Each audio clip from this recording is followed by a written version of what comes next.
भारत की राजधानी नई दिल्ली से करीब 4800 किलोमीटर दूर एक शहर है। नाम है खार्तूम।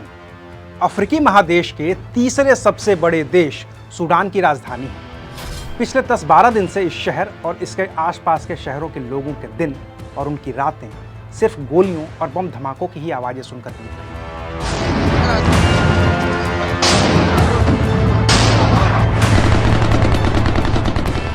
लोग चीख रहे हैं, चिल्ला रहे हैं, जान बचाने की कोशिश में इधर उधर भाग रहे हैं। कुछ हैं जो जान बचा पाए हैं, लेकिन करीब 500 लोग अब तक अपनी जान गंवा भी चुके हैं। और ये सब हो रहा है इस देश की सेना के 2 कमांडरों की सत्ता पर कब्जे के लिए लड़ाई की वजह से, जिसकी जड़ में सोने का अकूत भंडार है। और इसी स्वर्ण भंडार ने सूडान को गृह युद्ध में धकेल दिया है, जिसकी आंच अमेरिका, रूस और ब्रिटेन ही नहीं बल्कि भारत पर भी पड़ रही है, और जिसकी वजह से भारतीय वायुसेना के C-130 जैसे मिलिट्री ट्रांसपोर्ट एयरक्राफ्ट से लेकर नेवी के जहाज तक को सूडान के पास पहुंचाना पड़ा है। नमस्कार, मैं हूं अविनाश और आप देख रहे हैं अंकर। आज विस्तार से बात करेंगे गृह युद्ध की आग में झुलस रहे सूडान में।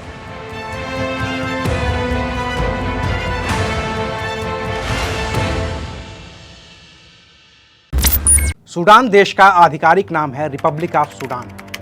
इस देश के दक्षिण पश्चिम में है सेंट्रल अफ्रीकन रिपब्लिक, पश्चिम में है चाड, उत्तर में है इजिप्ट, उत्तर पूर्व में है एरिट्रिया, दक्षिण पूर्व में है इथियोपिया, उत्तर पश्चिम में है लीबिया, दक्षिण में है दक्षिणी सूडान और लाल सागर। जैसा कि नाम से ही जाहिर है रिपब्लिक ऑफ सूडान, तो इस देश में लोकतंत्र है, लेकिन वो सिर्फ कहने के लिए है, क्योंकि देश की सत्ता न तो किसी नेता के हाथ में है और न ही सेना के हाथ में, बल्कि ये दोनों मिलकर सरकार चला रहे हैं। इसको कहा जाता है ट्रांजिशनल सोवर्निटी काउंसिल।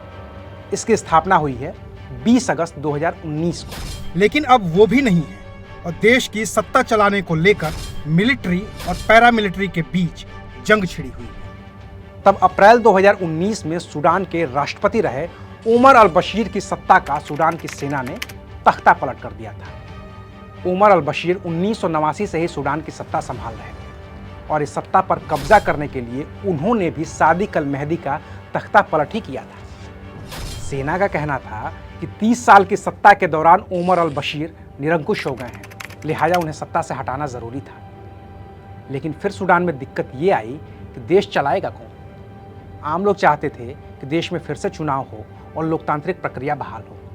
सेना चाहती थी कि नियंत्रण उसके ही हाथ में हो।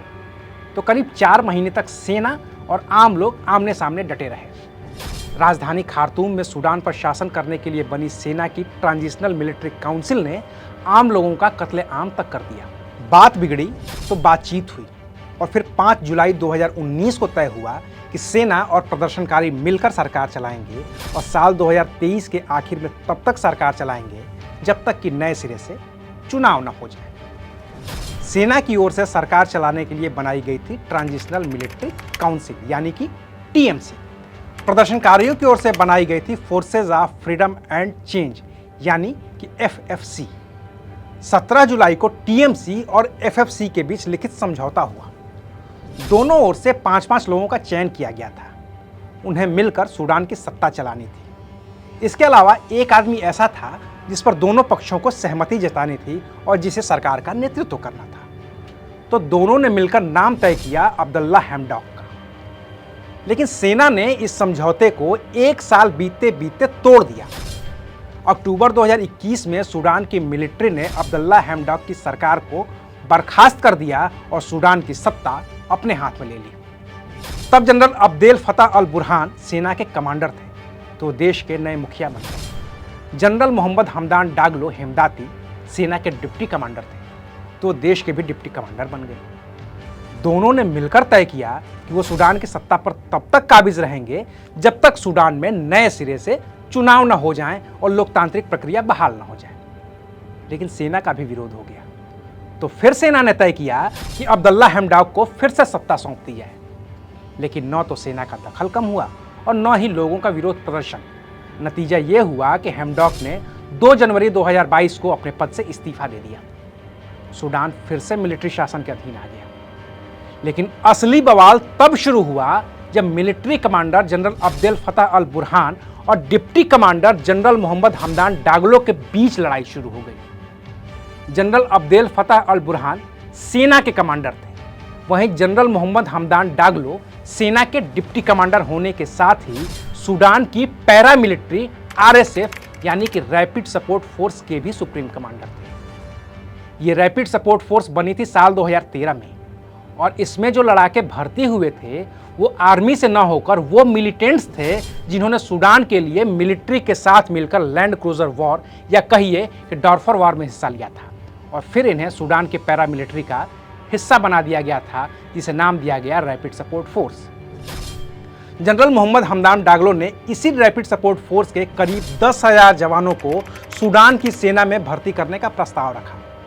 साथ ही साथ ये भी कहा कि सेना को अगले 10 साल तक सूडान पर अपना कब्जा बनाए रखना चाहिए। लेकिन general Abdel Fattah al Burhan ने डागलो के इस प्रस्ताव को सिरे से खारिज कर दिया और कहा कि नहीं, लोकतांत्रिक प्रक्रिया तो बहाल होनी ही चाहिए। नतीजा दोनों के बीच टकराव हो गया। इस बीच डागलो ने रैपिड सपोर्ट फोर्स को पूरे देश में तैनात कर दिया।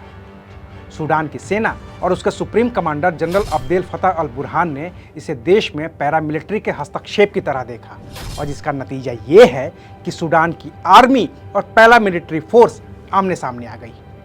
अब दोनों के बीच जंग चल रही है।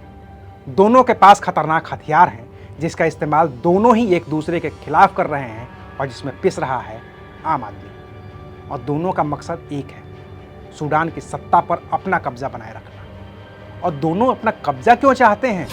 इसकी जड़ में है सूडान की धरती में छिपा वो खजाना जिसे दुनिया सोना कहती है। सूडान में सोने की करीब 40,000 खदानें हैं। ये खदानें जिसके कब्जे में हैं उसके पास अथाह दौलत है और जिसके पास अथाह दौलत है उसके पास अथाह ताकत भी है, क्योंकि सोना बिकता है डॉलर में और डॉलर का इस्तेमाल होता है हथियारों की खरीद में। तो जिसके पास ज़्यादा सोना उसके पास ज़्यादा डॉलर और जिसके पास ज़्यादा डॉलर उसके पास ज़्यादा हथियार और जिसके पास ज़्यादा हथियार उसके पास सबसे ज़्यादा ताकत। तो चाहे वो सूडान की आर्मी के commander general Abdel Fattah al Burhan हो या फिर रैपिड सपोर्ट फोर्स के कमांडर जनरल मोहम्मद हमदान डागलो, दोनों को ही ये दौलत चाहिए, लिहाजा दोनों लड़ रहे हैं और इसकी वजह से दुनिया परेशान है। सूडान में अमेरिका के भी लोग हैं, ब्रिटेन के भी लोग हैं, फ्रांस के भी लोग हैं और भारत के भी लोग हैं।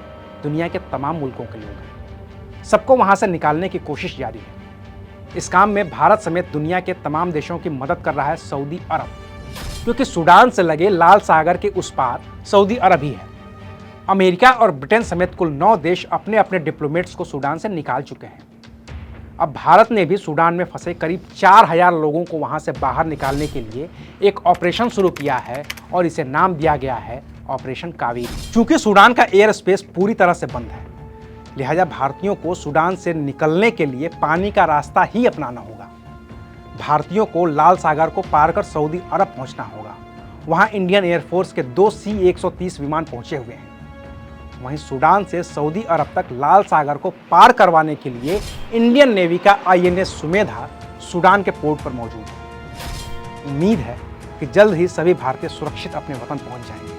लेकिन सूडान में जिस तरह के हालात बन रहे हैं और अंतर्राष्ट्रीय संस्थाओं ने जिस तरह से फिलवक्त सूडान के मामले से दूरी बना रखी है, उससे लगता है कि सूडान का ये संकट और लंबा खींचेगा और लोकतंत्र जैसा शब्द वहां के लिए सिर्फ मजाक है। शुक्रिया, आप देख रहे हैं